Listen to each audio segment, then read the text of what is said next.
हो गया। Hi guys, welcome to skill book coaching classes. So आज जो है हम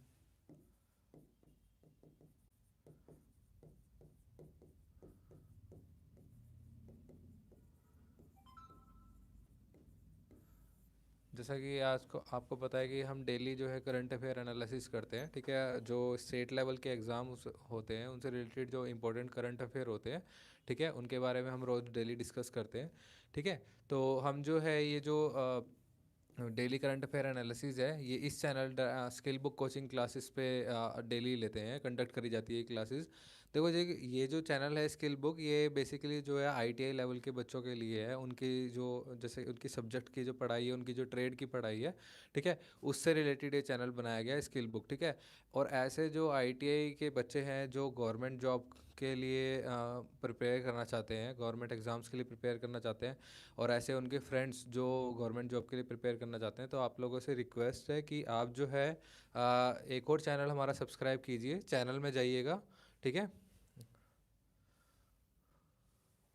ठीक है, चैनल में जाइएगा तो आपको एक चैनल दिखाई देगा स्किल बुक कोचिंग क्लासेस। ठीक है, स्किल बुक कोचिंग क्लासेस, ये जो चैनल है इस पे गवर्नमेंट जॉब के लिए प्रिपरेशन कराई जाती है। इसमें मैथ के लिए भी लेक्चर डाले गए हैं और डेली करंट अफेयर एनालिसिस के भी लेक्चर्स डाले जाते हैं। आगे जाके इसमें हिस्ट्री, पॉलिटिकल साइंस, ज्योग्राफी, जितने भी गवर्नमेंट रिलेटेड जो सब्जेक्ट है जैसे कि रीजनिंग है, वो सारे इस चैनल पे पढ़ाए जाएंगे। ठीक है, तो आप लोगों से रिक्वेस्ट है कि इसको सब्सक्राइब कीजिए ज़्यादा से ज़्यादा, और लाइक कमेंट व्यूज़ भी कीजिए ताकि ज़्यादा से ज़्यादा इम्प्रोवाइज़ किया जा सके। ठीक है, तो बढ़ते हैं अपने लेक्चर की तरफ।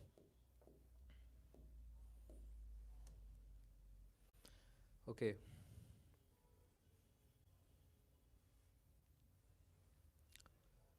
हमारी आज की डेली फर्स्ट न्यूज़ है, 10th installment of PM Kisan to be release on Jan 1st। ठीक है, January 1st। ये बेसिकली जो करंट अफेयर हैं ये हैं आपके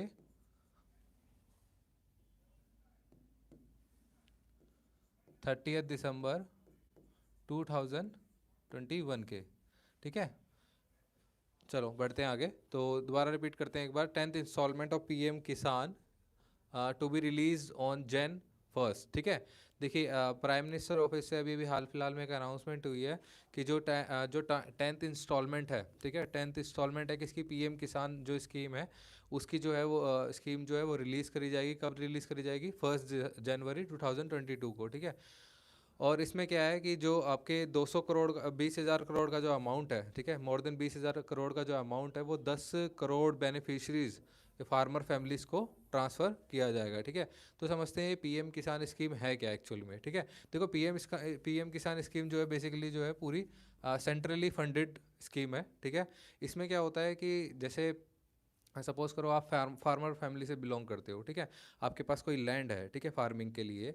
ऐसे ऐसे फार्मर जिनके पास लैंड है, ठीक है, वो कि क्या, all land holding farmer families, ठीक है, इनको क्या है 6,000 पर एनम जो है प्रोवाइड कराया जाएगा। कैसे? 3 इंस्टॉलमेंट में प्रोवाइड कराया जाएगा। ठीक है, समझ में आ गया कैसे?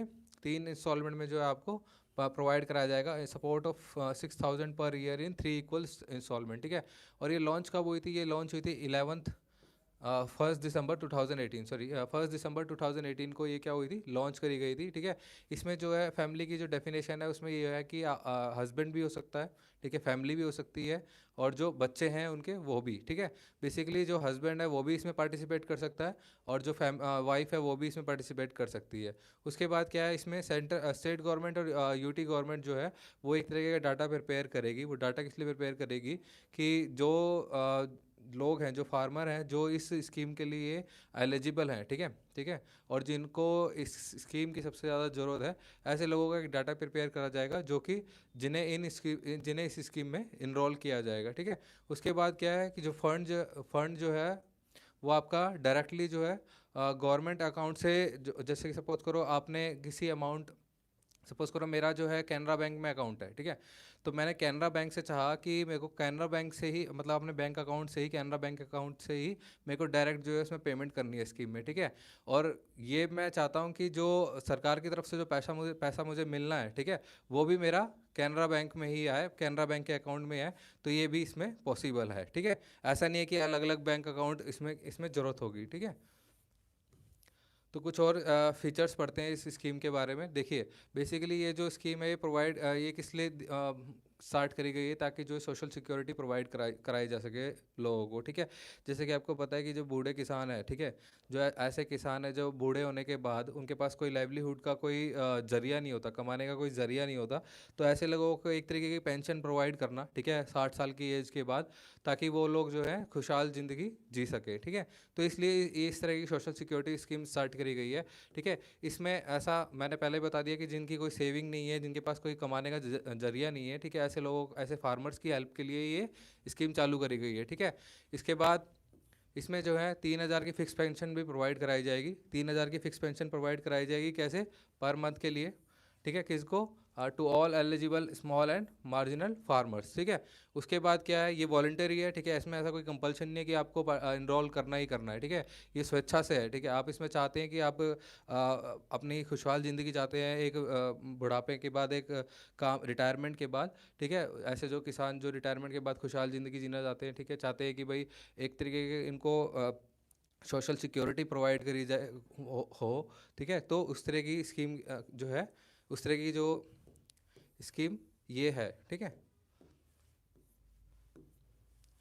इसमें क्या है कि जो फार्मर है वो ₹55 से ₹200 पर मंथ तक पे कर सकता है, ठीक है। सपोज़ करो किसी फार्मर के पास इतना ज़्यादा लाइवलीहुड का जरिया नहीं है, ठीक है, वो दिन के 100 रुपये कमाता है, ठीक है, और वो चाहता है कि भाई मैं इसमें 60 रुपये तक ही कंट्रीब्यूट कर पाऊँ, तो वो भी इसमें एक कैप प्रोवाइड कराई गई है, कितने से कितने तक, 55 से 200 रुपये पर मंथ तक वो उसमें पे कर सकता है, ठीक है। ये कब तक होगा? जब तक उसकी 60 साल तक की एज नहीं हो जाती, ठीक है। जब तक उसकी 60 साल की एज नहीं हो जाती तब तक उसे पर मंथ ये पे करना पड़ेगा। जितना जो अमाउंट कोई पर्सन पे करेगा उसमें, ठीक है, उतना ही सेंट्रल गवर्नमेंट जो है इक्वल अमाउंट में उसको पे करेगी, ठीक है। उसके बाद क्या है कि ये इसमें जो एज लिमिट रखी गई है वो रखी गई है 18 साल से ऊपर और 40 साल तक, ठीक है। इसमें जो एज लिमिट रखी गई है, ऐसे फार्मर्स जो इसमें इनरोल होना चाहते हैं उनकी जो एज लिमिट रखी गई है वो 18 साल से ऊपर और 40 साल तक इसमें लोग जो है, फार्मर जो है वो इनरोल कर सकते हैं, ठीक है। इसके साथ साथ जो स्पाउसेज होते हैं, ठीक है, फार्मर और स्मॉल मार्जिनल फार्मर्स की, जैसे कि सपोज़ करो कोई किसान है, ठीक है, उनकी उनकी वाइफ है, वो इस स्कीम में इनरोल करना चाहती है, तो वो भी उनके लिए भी प्रोविज़न है कि वो भी इस स्कीम में इनरोल कर सकते हैं, ठीक है। सपोज़ करो कि कोई फीमेल फार्मर है, ठीक है, उनके जो हस्बैंड है, ठीक है, तो वो भी इसमें इनरोल करना चाहते हैं, तो वो भी इसमें इनरोल कर सकते हैं, ठीक है। पर सपोज़ करो हस्बैंड है और वाइफ है, हस्बैंड है और वाइफ है, ठीक है, दोनों जो हैं, हस्बैंड तो पहले से कर ही रहे थे इस स्कीम में इनरोल, ठीक है, वो भी पे कर रहे थे पर मंथ, ठीक है, और वाइफ भी पर मंथ इसमें पे कर रही थी, ठीक है। तो ऐसा नहीं है कि दोनों को एक ही पेंशन मिलेगी, दोनों को अलग अलग पेंशन मिलेगी, ठीक है। ओके, कितने साल के बाद? 60 साल होने के बाद। उसके बाद ऐसे लोग जो जिन्होंने स्कीम जो है ज्वाइन करी है और वो बाद में चाहते हैं कि वो स्कीम छोड़ना चाहते हैं, ठीक है, तो उन्हें कोई कंपल्शन नहीं है, उन्हें कोई फोर्स नहीं किया जाएगा कि भाई आप नहीं छोड़ सकते, ठीक है। वो कभी भी अपनी स्वेच्छा से उस स्कीम को छोड़ सकते हैं, दे कैन लीव लेटर।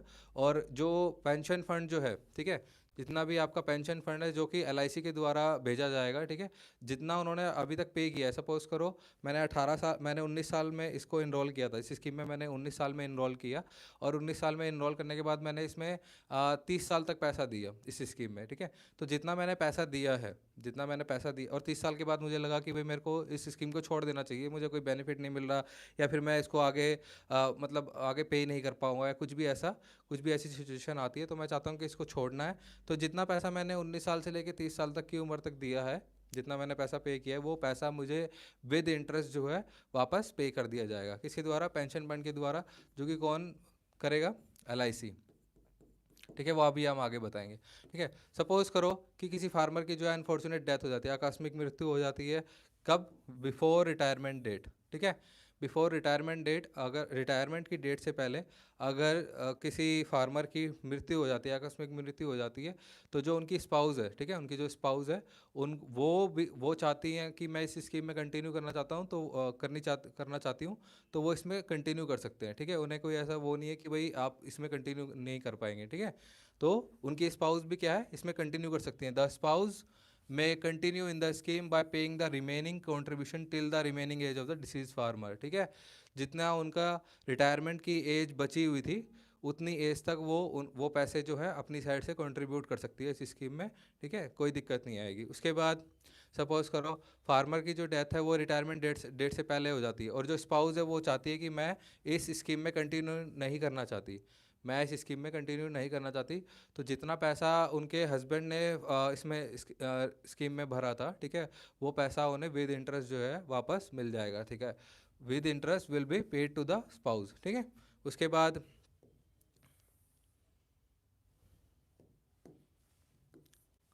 ठीक है, सपोज करो कि रिटायरमेंट डेट से पहले जो है फार्मर की डेथ हो जाती है, रिटायरमेंट डेट से पहले फार्मर की डेथ हो जाती है, तो जितना पैसा उन्होंने दिया होता है, और सपोज करो उनकी कोई वाइफ नहीं होती, सपोज करो उनकी कोई वाइफ नहीं होती और वो भी रिटायरमेंट एज से पहले उनकी डेथ हो जाती है, तो उस केस में जो नॉमिनी होगा उस स्कीम में बनाया गया होगा, उसको पैसा जो है वो पे कर दिया जाएगा, ठीक है, with interest will be paid to the nominee. समझ में आ गया?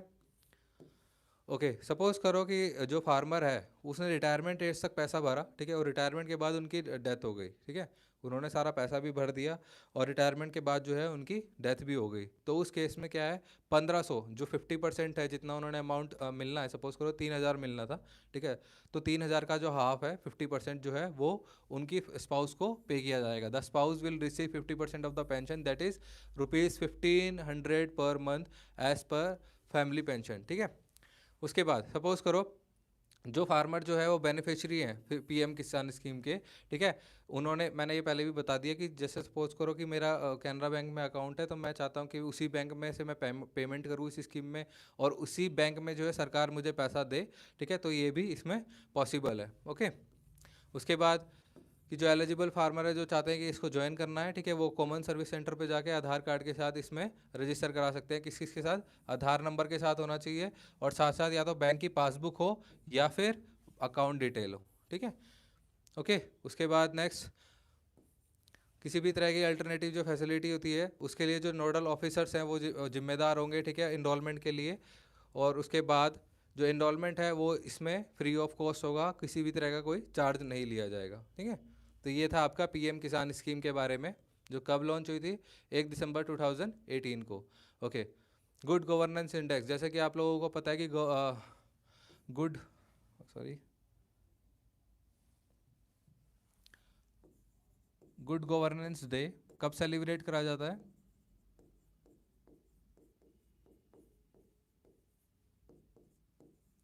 25 दिसंबर को, ठीक है, अटल बिहारी वाजपेयी जी की याद में। तो इसमें क्या है, ये इस तरह का एक इंडेक्स निकाला जाता है, गुड गवर्नेंस इंडेक्स। बेसिकली ये जो इंडेक्स निकाला जाता है ये देखने के लिए निकाला जाता है कि कौन स्टेट या कौन सी यूनियन टेरिटरी जो है उनको जज किया जाता है, कौन सी स्टेट कौन सी यूनियन टेरिटरी जो है वो कितना ज़्यादा गवर्नेंस में अच्छा परफॉर्म कर रही है, ठीक है। तो बेसिकली ये कंपैरेटिव स्टडीज़ होती है जो स्टेट और यूनियन टेरिटरी की रिलीज़ करी जाती है, ठीक है। ये किसके द्वारा प्रिपेयर करी जाती है? Department of administrative reforms and public grievances, ठीक है, जो कौन सी मिनिस्ट्री के अंदर आता है? Ministry of personnel public grievances and pension, ठीक है। समझ में आ गया सबको? इसमें कितने जो सेक्टर इन्वॉल्व होते हैं? 10 सेक्टर होते हैं और 58 इंडिकेटर्स होते हैं, इनके बेसिस पे ये पूरी इंडेक्स तैयार की जाती है, ठीक है। और इसमें क्या है, मैंने बता दिया कि इंडेक्स जो है प्रोवाइड करता है comparative picture among the states, ठीक है, कि कितना कितना कोई स्टेट अच्छा परफॉर्म कर रही है गवर्नेंस में, कितना कोई यूनियन टेरिटरी कितना अच्छा परफॉर्म कर रही है, कौन कितना पुअर इन्फॉर्म कर रहा है। जब एक कंपैरेटिव स्टडी जो है वो रिलीज़ करी जाएगी, तो जो स्टेट है वो यूनियन टेरिटरी है, एक तरीके का कॉम्पिटेटिव नेचर उनमें पैदा होगा, ठीक है। वो भी चाहेंगे कि भाई हम जो है ज़्यादा से ज़्यादा अच्छी गवर्नेंस में काउंट करे जाए, शामिल करे जाए, ठीक है। तो वो ज़्यादा से ज़्यादा और अच्छा काम करेंगे और अपने सिस्टम को बेहतर से बेहतर बनाने की कोशिश करेंगे। तो इस तरह के मोटिव के साथ ये इंडेक्स जो है रिलीज़ करा जाता है, ठीक है। ये बता दिया किसके किसके द्वारा कराया जाता है, और मिनिस्ट्री कौन सी है? Ministry of personnel public grievances and pension, ठीक है। अब ये क्या है? एक बाय एनुअल एक्सरसाइज है। क्या है? बाय एनुअल एक्सरसाइज है। और जो रैंकिंग के जो बेस्ड हैं वो मैंने बता दिया कि 10 सेक्टर हैं और 58 इंडिकेटर्स हैं। जो 10 सेक्टर है जिनके बेस पे रिपोर्ट तैयार करी जाती है वो कौन कौन से हैं? Agriculture and allied sector, commerce and industry, ठीक है, human resource department development, public health, public infrastructure and utilities, economic governance, social welfare and development, judicial and public security, environment and citizen centric governance, ठीक है। ये 10 जो आपके sector है इनके basis पे ये रिपोर्ट तैयार करी जाती है, ठीक है। तो देख लेते हैं आगे कौन किस स्टेट ने कितना ज़्यादा बेटर परफॉर्म किया है और कौन किसने पुअर परफॉर्म किया है। देखिए सेक्टर मैंने बता दिए 10 हैं, कौन कौन से, 1 2 3, human resource and development, public health, public infrastructure, economic governance, social welfare, judiciary and public security, environment, citizen centric governance. ठीक है, देखिए 4 तरह की ग्रुप में इनको डिवाइड करा गया है, group A, group B, North East states और हिली स्टेट्स, ठीक है, और यूनियन टेरेटरी। ठीक है, ये जो है ये सेक्टर वाइज रैंकिंग है, और नीचे जो है वो है कंपोजिट रैंकिंग। ठीक है, एक सेकेंड, अब दिख रहा, ओके, ये जो है कंपोजिट रैंकिंग है। ठीक है, हालांकि भूलना तो कुछ भी नहीं है, क्योंकि सेक्टर वाइज भी पूछी जा सकती है और कंपोजिट रैंकिंग भी पूछी जा सकती है, पर बेशक ये ऊपर वाला भूल जाओ, एक कंपोजिट रैंकिंग बिल्कुल मत भूलना। ठीक है, तो कंपोजिट रैंकिंग में पहले एक बार ओवरऑल देख लेते हैं कि कौन किसने टॉप किया है। ठीक है, तो ओवरऑल जो ग्रुप ए है उसमें गुजरात ने कंपोजिट रैंकिंग में टॉप किया है। ठीक है, मध्य प्रदेश ने ग्रुप बी में टॉप किया है। उसके बाद नॉर्थ ईस्ट स्टेट्स और हिली स्टेट्स की बात करें तो हिमाचल प्रदेश ने टॉप किया है, और अगर यूटीज़ की बात करें, यूनियन टेरेटरी की बात करें, तो दिल्ली ने टॉप किया है। ठीक है, अगर हम सेक्टर वाइज बात करें तो जैसे कि एग्रीकल्चर एंड अलाइड सेक्टर में आंध्र प्रदेश ने ग्रुप ए में टॉप किया है, ग्रुप बी में मध्य प्रदेश ने, नॉर्थ ईस्ट स्टेट्स में मिजोरम, और यूटीज़ में दादर एंड नागर हवेली। ठीक है, कॉमर्स की बात करें तो Telangana, UP, Jammu Kashmir, Daman and Diu. ठीक है, इसी तरीके से ह्यूमन रिसोर्स की बात करें तो पंजाब ने ग्रुप ए में, उड़ीसा ने ग्रुप बी में, हिली स्टेट्स में हिमाचल प्रदेश ने, यूटीज़ में चंडीगढ़ ने। ठीक है, अगर हम पब्लिक हेल्थ की बात करें तो केरला ने ग्रुप ए में, ग्रुप बी में वेस्ट बंगाल ने, और हिली स्टेट्स में मिजोरम ने, अंडमान एंड निकोबार आइलैंड ने किसमें, यूनियन टेरिटरी में।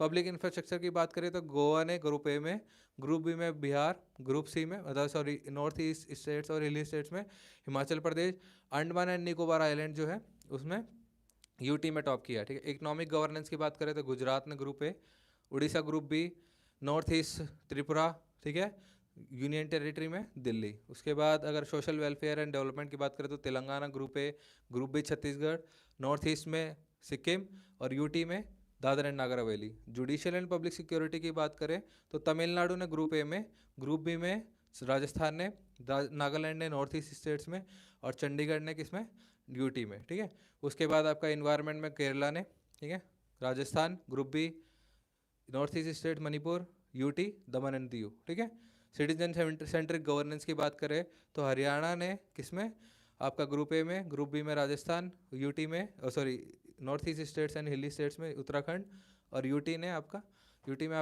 दिल्ली ने टॉप किया है। ठीक है, कंपोजिट रैंकिंग बिल्कुल मत भूलना, ग्रुप ए में गुजरात ने, ग्रुप बी में मध्य प्रदेश, और नॉर्थ ईस्ट स्टेट्स एंड हिली स्टेट्स में मध्य प्रदेश, और यूटी में आपका दिल्ली ने। ठीक है, तो किसी भी तरह का कोई दिक्कत नहीं आनी चाहिए इसमें गुड गवर्नेंस इंडेक्स में। ठीक है, चलते हैं नेक्स्ट तरह के एक रैंकिंग पे, इंडेक्स पे, Atal ranking of institution on innovation achievement. ठीक है, ARIIA। ठीक है, बेसिकली ये क्या है कि जैसे हायर एजुकेशन इंस्टीट्यूट्स होते हैं हमारे इंडिया में, जैसे कि IITs होते हैं, ठीक है, NSITs होते हैं, ठीक है, सेंट्रली फंडेड जो टेक्निकल इंस्टीट्यूट्स होते हैं, ठीक है, स्टेट फंडेड जो टेक्निकल इंस्टीट्यूट्स होते हैं, जो बड़े बड़े इंस्टीट्यूट्स होते हैं, बेसिकली उन सारे इंस्टीट्यूट्स को, ठीक है, एसेस करना, जज करना किस बेसिस पे कि कौन सा इंस्टीट्यूट जो है किस तरीके का बेहतर इन्वायरमेंट, बेहतर इकोसिस्टम प्रोवाइड करा रहा है स्टूडेंट्स को, यूथ को,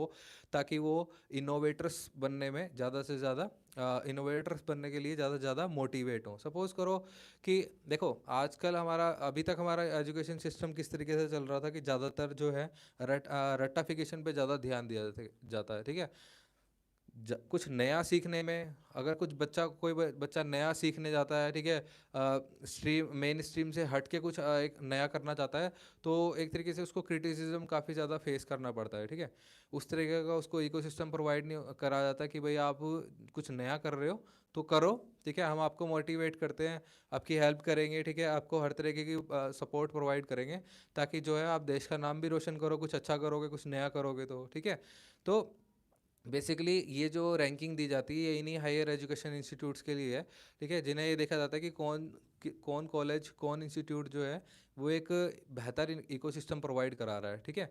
जैसे कि सपोज़ करो आईआईटी बॉम्बे ने हाल फिलहाल में स्पेंटेक कंपनी और टाटा कंसल्टिंग इंजीनियरिंग के साथ एक सॉल्यूशन निकाला था किसके लिए, नाइट्रोजन जनरेटर्स को ऑक्सीजन जनरेटर में कन्वर्ट करने के लिए, ठीक है। अब बेसिकली ये जो इसकी ज़रूरत क्यों पड़ी, जैसे कि आप लोगों को पता है कोविड-19 के टाइम पे कितनी ज़्यादा एडवर्स सिचुएशन देखने को मिली थी, ठीक है। ऑक्सीजन की कितनी ज़्यादा कमी हो गई थी। एक एक समय पे तो ये हो गया था कि ऑक्सीजन ही बहुत कम ख़त्म ही एक ही तरीके से हो गई थी, ठीक है।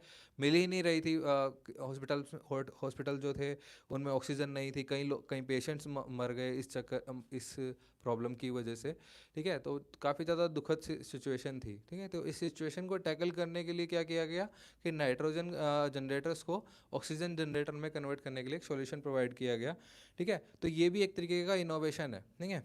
सपोज़ करो ये जो मेडिसिन के प्लेटफॉर्म आजकल बन रहे हैं, मेडिसिन सेलिंग के जो प्लेटफॉर्म बन रहे हैं, जैसे कि नेट मैट्स हो गया, ये आपका फार्मा इजी हो गया, ठीक है।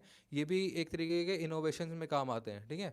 इन्होंने क्या कर दिया कि इतना ज़्यादा फैसिलिटीज़ को ईजी बना दिया कि आपको कहीं 10 जगह नहीं जाना पड़ता मेडिसिन लेने के लिए, ठीक है। आपको घर बैठे बैठे जो आप मेडिसिन चाहते हो वो मिल जाती है, ठीक है ना। तो ये भी एक तरीके का इनोवेशन है। ऐसे कई तरह के इनोवेशन जो है आपको देखने को मिल जाएंगे अपने आसपास। तो क्या है कि कॉलेज और हायर एजुकेशन इंस्टीट्यूट्स में क्या किया जाता है, बहुत ही कम स्केल पे, बहुत ही छोटे स्केल पे जो है बच्चों को मोटिवेट किया जाता है, फंड किया जाता है, ताकि जो है कुछ वो इनोवेशन कर सके, ठीक है, कुछ वो रिसर्च पेपर पब्लिश करा सके, ठीक है। जैसे कि आप अभी अगर रिसर्च पेपर में देखोगे तो जैसे ये यूनाइटेड स्टेट्स और चाइना जैसी कंट्री जो कि डेवलप्ड कंट्रीज़ में आते हैं, ठीक है, ये जो है काफ़ी ज़्यादा इनके जो रिसर्च पेपर पब्लिकेशन है ये इंडिया से काफ़ी ज़्यादा है, मतलब डबल ट्रिपल होते हैं, ठीक है। मतलब साल में कितने ज़्यादा रिसर्च पेपर वो पब्लिश कर रहे हैं वो हमारी कंट्री से काफ़ी ज़्यादा बड़ा नंबर होता है उनका, ठीक है। तो ऐसा क्यों होता है, क्योंकि उन्हें जो है एक तरह का इकोसिस्टम प्रोवाइड कराया गया है कि आप जो है उनको ज़्यादा से ज़्यादा मोटिवेट किया जाता है हायर एजुकेशन इंस्टीट्यूट्स में, ठीक है, उनके कॉलेजेस में, कि आप जो है ज़्यादा से ज़्यादा इस फील्ड में आगे बढ़ो, ठीक है। तो इसलिए ज़्यादा से ज़्यादा इनोवेशन भी उनके थ्रू ही होते हैं जिनके ज़्यादा से ज़्यादा रिसर्च पेपर पब्लिश होते हैं, ठीक है। तो इस तरीके का इकोसिस्टम जो आइडेंटिफाई करने के लिए और किसके पास बेहतर इकोसिस्टम है, ये रैंकिंग जो है निकाली जाती है, ओके। हायर एजुकेशन इंस्टीट्यूट्स पे ये आपकी लगाई जाती है, ठीक है, मतलब देखी जाती है, उसके हिसाब से जज किया जाता है, ठीक है। इसमें क्या है कि by translating scientific knowledge into products service and offerings for economic growth and social development, ठीक है। साइंटिफिक नॉलेज को कैसे आप प्रोडक्ट में कन्वर्ट करते हो, यही आपका इनोवेशन है, ठीक है। कैसे आप सर्विस प्रोवाइड कराते हो, कैसे आप ऑफरिंग्स प्रोवाइड कराते हो, ठीक है, ताकि जो है इकोनॉमिक डेवलपमेंट में, इकोनॉमिक ग्रोथ में और सोशल डेवलपमेंट में बूस्ट मिल सके, ठीक है। ये इनिशिएटिव किसका है, initiative of ministry of education के द्वारा ये इम्प्लीमेंट करी जाती है, ठीक है। और सॉरी, ये इम्प्लीमेंट करी जाती है AICTE के द्वारा, और जो ये इनिशिएटिव किसका है, मिनिस्ट्री ऑफ एजुकेशन का, ठीक है। इम्प्लीमेंट करी जाती है AICTE के द्वारा, ओके। तो इसमें क्या है कि जो पैरामीटर्स देखे जाते हैं मेजर, उसमें ये कि किस तरह की एक्टिविटीज़ जो हैं वो कंडक्ट करी जा रही है, कि कितना ज़्यादा प्रमोट करा जा रहा है, कितना ज़्यादा सपोर्ट करा जाता है इनोवेशन को, स्टार्टअप्स को कैंपस में, ठीक है। जो आपके कॉलेज कैंपस है उसमें कितना ज़्यादा प्रमोट करा जा रहा है इनोवेशंस को, ठीक है, कितना ज़्यादा फंड करा जा रहा है, कितना ज़्यादा सपोर्ट करा जा रहा है स्टार्टअप्स को, ठीक है। उसके बाद किस तरह का इंफ्रास्ट्रक्चर और फैसिलिटीज़ प्रोवाइड कराई जा रही है, ठीक है। उसके बाद किस तरह के एकेडमिक कोर्सेज प्रोवाइड करा जा रहे हैं इंस्टीट्यूट में कि वो स्टार्टअप के लिए हेल्पफुल हो, ठीक है। समझ में आ गया किस तरह के वो स्टार्टअप, ये स्टार्टअप है, किस तरह के स्टार्टअप के लिए उन्हें एजुकेशन एकेडमिक कोर्सेज प्रोवाइड कराए जा रहे हैं, ठीक है। जैसे कि कई कोर्सेज होते हैं जो मतलब काफ़ी स्किल ओरिएंटेड होते हैं, ठीक है, जिनके थ्रू आपको स्टार्टअप में काफ़ी ज़्यादा हेल्प मिलती है, ठीक है। तो किस तरीके के ऐसे एकेडमिक कोर्सेज किन कॉलेजेस में प्रोवाइड कराए जा रहे हैं, ठीक है। जो कैंपस से कितने ज़्यादा से ज़्यादा इनोवेशंस आपने निकाले हैं, ठीक है, कितने ज़्यादा से ज़्यादा इनोवेशन और कितने ज़्यादा स्टार्टअप्स जो हैं उस कैंपस से एमर्ज हुए निकले हैं, ठीक है। उसके बाद किस तरह की इन्वेस्टमेंट प्रोवाइड कराई थी, कोलैबोरेटर्स, पार्टनरशिप, ठीक है, इको उस इनोवेशन के जो इकोसिस्टम में किस तरीके के जो कोलैबोरेटर्स हैं, पार्टनरशिप हैं, वो देखने को मिल रही है। उसके बाद जो रिसर्च के आउटपुट है, रिसर्च की जो पब्लिकेशंस है, ठीक है, इंटेलेक्चुअल प्रॉपर्टी कितनी जनरेट हो रही है, ठीक है। उसके बाद जो टेक्नोलॉजी ट्रांसफ़र है और कमर्शलाइजेशन एफर्ट्स हैं, ठीक है, इन सारे पैरामीटर्स के ऊपर ये जो है रैंकिंग बनाई जाती है। ओके, अब इसका जो पहला एडिशन हुआ था ये कंडक्ट हुआ था 2019 में, ठीक है। इसका जो दूसरा एडिशन कंडक्ट हुआ था वो 2020 में हुआ था। 2019 में 496 इंस्टीट्यूट्स ने इसमें पार्टिसिपेट किया था और इसका जो रिजल्ट आया वो अनाउंस कब हुआ था, 8 अप्रैल 2019 को, ठीक है। और 2020 में 674 इंस्टीट्यूट जो हैं वो उन्होंने पार्टिसिपेट किया था इसमें, और इसका रिजल्ट जो है वो अनाउंस किया गया था 18 अगस्त 2020 को, ठीक है। उसके बाद जो इसका करंट एडिशन है, जो अभी का एडिशन है, वो 2021 में कंडक्ट हुआ है, ठीक है, जो अभी ख़त्म हो चुका है, चल रहा है जो, ठीक है, लास्ट ही है, ठीक है। ये जो है इसमें बहुत ही ज़्यादा ड्रास्टिक चेंज देखने को मिला है, मतलब काफ़ी ज़्यादा, मतलब बहुत ही अच्छा चेंज देखने को मिला है, सॉरी, क्योंकि इसमें जो है 3551 HEIs हायर एजुकेशन इंस्टीट्यूट्स ने रजिस्टर किया है, ठीक है, और 1438 इंस्टीट्यूशंस, ठीक है, इसमें जो है इन्होंने पार्टिसिपेट किया था, जो कि काफ़ी ज़्यादा पहले नंबर्स के डबल है, ठीक है, काफ़ी ज़्यादा नंबर इंक्रीज़ हुआ है इंस्टीट्यूट्स जिन्होंने पार्टिसिपेट किया है, ठीक है। इनमें IITs भी है, NITs है, IISc है, ठीक है, ये सारे बड़े बड़े इंस्टीट्यूट्स हैं, ठीक है। उसके बाद ये देखते हैं कि जो ARIIA है, ठीक है, इसमें दो तरह की कैटेगरी होती है, एक होती है टेक्निकल और दूसरी होती है नॉन टेक्निकल। एक होती है टेक्निकल, दूसरी होती है आपकी नॉन टेक्निकल, ठीक है। टेक्निकल कैटेगरीज में 5 तरह की सब कैटेगरी आती है, कौन कौन सी? CFTI centrally funded training institutes, technical institutes, ठीक है। Central university, institute of national importance, ठीक है। सेकंड नंबर पे स्टेट यूनिवर्सिटी और डीम यूनिवर्सिटी, जो गवर्नमेंट के अंडर आती हैं और जो गवर्नमेंट के अंडर जो गवर्नमेंट की सहायता से फंडेड है, ठीक है। गवर्नमेंट कॉलेज इंस्टीट्यूशंस, ठीक है, जो गवर्नमेंट और गवर्नमेंट एडिड है। उसके बाद यूनिवर्सिटी एंड डीम्ड यूनिवर्सिटीज़, ठीक है, जो प्राइवेट भी हैं और सेल्फ फाइनेंस भी हैं, और प्राइवेट कॉलेजेस और इंस्टीट्यूट्स, ठीक है। उसके बाद जो नॉन टेक्निकल कैटेगरी आती है, जो नॉन टेक्निकल कैटेगरी आती है उसमें CFIs, ठीक है, central university, institute of national importance आती हैं, ठीक है, और उसके बाद जनरल, ठीक है। ये सब कैटेगरीज हैं, 2 मेजर कैटेगरीज की, ठीक है ना, ये सारा आपको याद रखना है। अब देखते हैं रैंकिंग किसको किसको बेस्ट मिली हुई थी। पहली कैटेगरी में सपोज करो, सपोज नहीं करना, ये है ही, CFTIs central university institute of national importance, ठीक है, टेक्निकल कैटेगरी में, ठीक है। टेक्निकल कैटेगरी में जो पहली सब कैटेगरी थी उसमें टॉप पे कौन सा इंस्टीट्यूट रहा है, ये मैंने फर्स्ट सेकंड थर्ड प्लेस पे ही जो इंस्टीट्यूट आए हैं उन्हीं को अरेंज किया है, पुअर वाले अभी इसमें अरेंज नहीं है, ठीक है। तो फर्स्ट सेकंड थर्ड पे कौन कौन आया है? IIT Madras, IIT Bombay, IIT Delhi, ठीक है। किसमें? टेक्निकल कैटेगरी में, किसके अंडर? CFTI सेंट्रल यूनिवर्सिटी और national institute of national importance में, ठीक है। उसके बाद स्टेट यूनिवर्सिटी की बात करें, स्टेट यूनिवर्सिटी में पहले नंबर पे पंजाब यूनिवर्सिटी, उसके बाद दिल्ली टेक्नोलॉजिकल यूनिवर्सिटी और Netaji Subhash university of technology, ठीक है।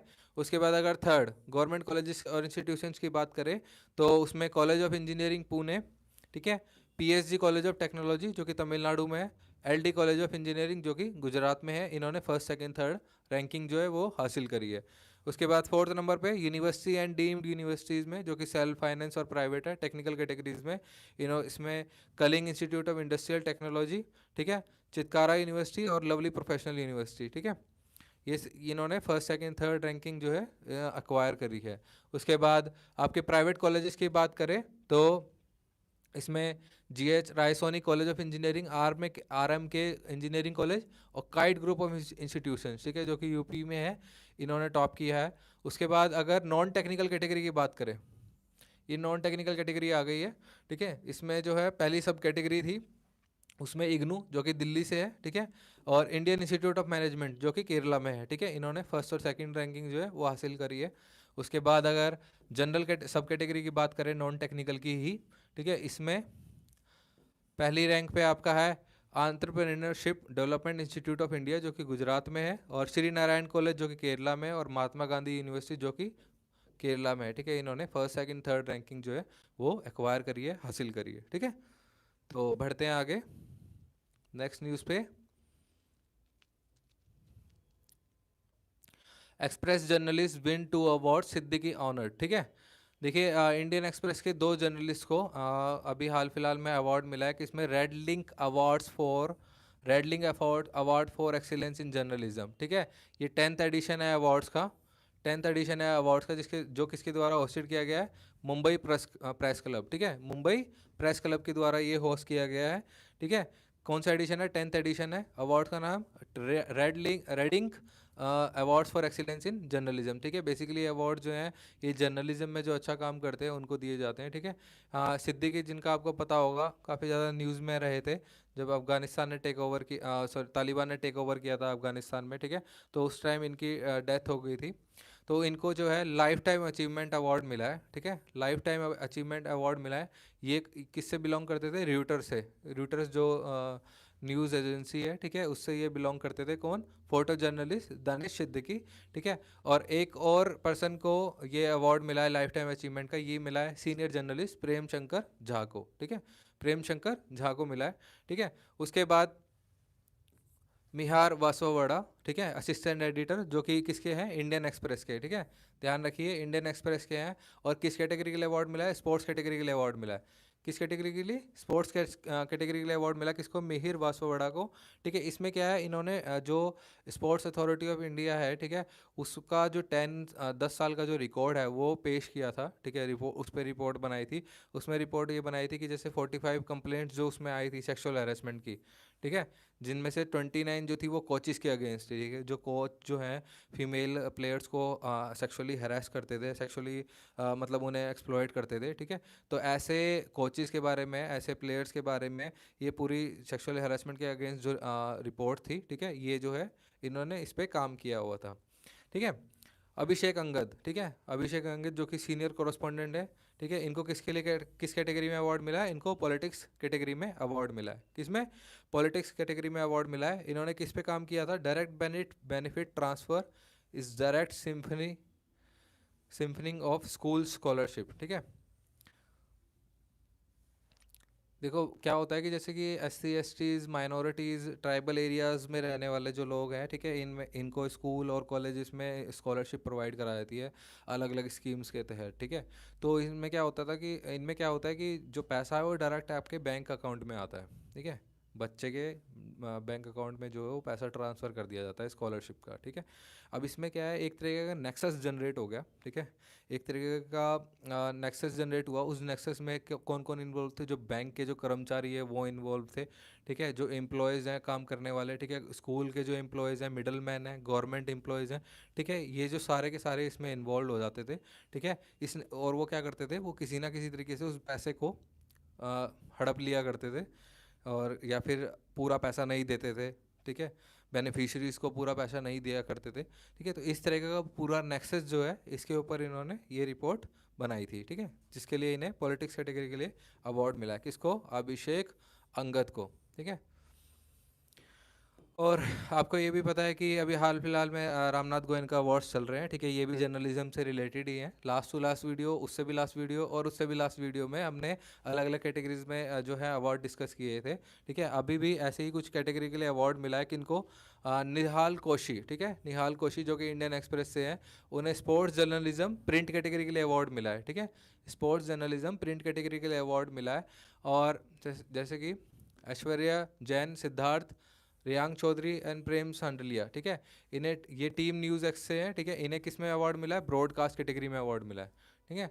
समझ में आ गया? स्पोर्ट्स जर्नलिज्म के लिए किसका अवार्ड मिला है? निहाल कोशी को। और आपका ब्रॉडकास्ट कैटेगरी के लिए जो कि टीम न्यूज़ एक्स को मिला है, जिनमें कौन कौन से लोग हैं? प्रेमा शांडलिया, रियांका, सिद्धार्थ और ऐश्वर्या जैन, इनको अवार्ड मिला है, ठीक है। अब कोशी ने किस तरह की स्टोरी ब्रोकआउट करी थी, ठीक है, ब्रोक करी थी। इन्होंने दूती चंद, जो कि आपको पता है कि हमारे हाल फिलहाल में ओलंपिक में इन्होंने मेडल जीता है, ठीक है, एशियन गेम्स मेडल विनिंग जो ये स्प्रिंटर है, ठीक है। इन्होंने खुलकर अपना जो है एक सेम सेक्स रिलेशनशिप का एक स्टोरी इन्होंने शेयर करी थी, जो उनकी अपनी स्टोरी है। इसमें इन्होंने क्या किया, जैसे कि आप लोगों को पता है हमारे देश में LGBTQ कम्युनिटी जो है उसको काफ़ी ज़्यादा डिग्रेड तरीके से देखा जाता है, उनको ज़्यादा इज्जत नहीं दी जाती है, ठीक है। सेम सेक्स रिलेशनशिप को भी ज़्यादा इज्जत की नज़रों से नहीं देखा जाता है।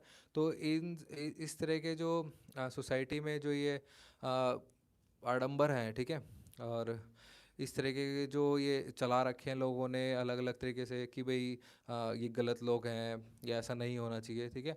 तो इन सब को पीछे करते हुए, ठीक है, इन सब को पीछे करते हुए और अब अपना एक स्टैंड लेते हुए दूती चंद, ठीक है, जो कि Asian game medal winning sprinter है, ठीक है, इन्होंने अपनी स्टोरी शेयर करी न्यूज़ में, ठीक है। इसमें क्या है, सेम सेक्स रिलेशनशिप जो उनकी है उन उसको शेयर किया था न्यूज़ में, ठीक है। उसके बाद टीम न्यूज़ एक्स, ठीक है, इन्होंने क्या एक्सपोज किया था, जो volleyball volleyball federation of India है, ठीक है, वॉलीबॉल फेडरेशन ऑफ इंडिया है, इन्होंने कैसे बेस लाइन वेंचर्स, ठीक है, जो कि एक स्पोर्ट मैनेजमेंट कंपनी है, ठीक है, उनके साथ मिलके किसने वॉलीबॉल फेडरेशन ऑफ इंडिया और बेस लाइन वेंचर, ठीक है, इन्होंने साथ मिलकर एक प्रो वॉलीबॉल लीग, एक गेम अरेंज, एक सीज़न अरेंज किया था, ठीक है, फर्स्ट सीज़न अरेंज किया था।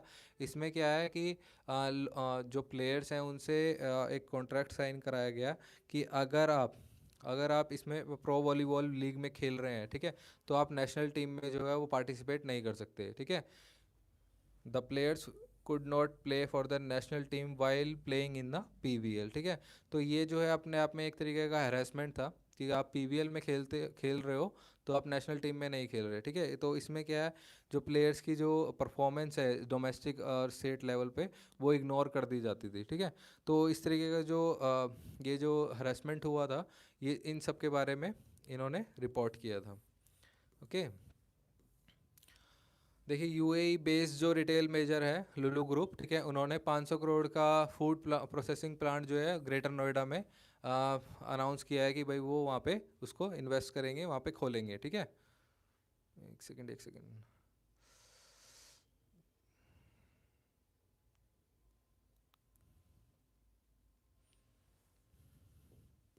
चलते हैं आपका नेक्स्ट न्यूज़ पे। इजिप्ट ज्वाइन NDB, ठीक है, न्यू डेवलपमेंट बैंक, ठीक है। इसके फाउंडिंग मेंबर कौन कौन है, ब्रिक्स कंट्रीज, ठीक है, BRICS, Brazil, Russia, India, China, South Africa, ठीक है। इन्होंने क्या, इनका जो न्यू डेवलपमेंट बैंक है इसमें जो है इजिप्ट को एज इट्स न्यू मेंबर जो है चूज़ किया गया है। और इसमें जैसे कि बता दिया मैंने कंट्रीज़ कौन कौन सी हैं, Brazil, Russia, India, China and south Africa, ठीक है। ये जो है कब इस्टेब्लिश हुआ था, 2015 में ये इस्टेब्लिश हुआ था। और इसमें क्या है कि जो यूनाइटेड नेशन के जो मेंबर्स हैं, ठीक है, यूनाइटेड नेशन के जो मेंबर्स हैं उनके लिए इस बैंक की जो मेंबरशिप है वो ओपन है, ठीक है, वो कभी भी इसका पार्ट बन सकते हैं, ठीक है ना। जो दूसरा इसमें जो कंट्रीज़ को शामिल करना था एज अ मेंबर, ठीक है, वो 2021 में ये शुरू हुआ था, सीज़न स्टार्ट हुआ था कि भाई अब जो है सीज़न अब स्टार्ट हो चुका है कि अब नई कंट्रीज़ को इसका मेंबर बनाया जाए। जैसे कि मैंने बना दिया कौन कौन सी कंट्रीज़ है इसमें, ब्राज़ील, ठीक है, Brazil, Russia, India, China, South Africa, ये मेन कंट्रीज थी। जो बाद में इसमें मेंबर बनी है वो है बांग्लादेश, कब बनी है, 16 सितंबर 2021 को। और यूनाइटेड अरब एमिरेट्स, ठीक है, ये 4 अक्टूबर 2021 को।